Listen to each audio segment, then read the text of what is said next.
తెలుస్తుంది. ఎందుకని? అసలు తిండి లేనటువంటి వాడికి. ఒకప్పుడు ఇదే తినేవాళ్ళం మనందరం.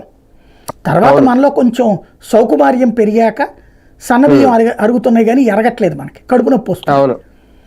యాక్చువల్గా ఒకప్పుడు మా చిన్నప్పుడు అయితే రేషన్ బియ్యమే మెయిన్ బియ్యం, దాంతోనే ఆరోగ్యం కూడా. అవి వదిలేసి సన్న బియ్యం పెట్టినప్పటి నుంచి తినడం మానేసి దీంట్లో నుంచి తీసిన తౌడుతో తయారు చేసేటటువంటి దాన్ని ఏమంటారు, గంజితో తయారు చేసినటువంటి అప్పట్లో గంజి వారబోసేవాళ్ళం. గంజి వారబోసి అన్నం వండేవాళ్ళు.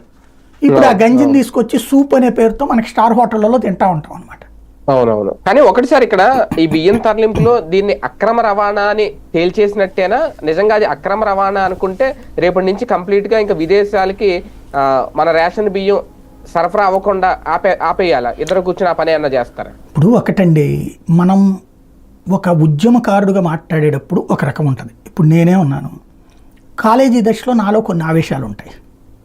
అదేంటి ఇదేంటి అన్నటువంటి కసిరేగిపోయేది చాలా అంశాల మీద. కాలక్రమంలో ఇప్పుడు రిజర్వేషన్ లాంటి వాటి మీద ఆ రోజులో కోపం ఉండేది నాకు. ఎందుకని? మనకు అవకాశాలు పోతున్నాయి అని.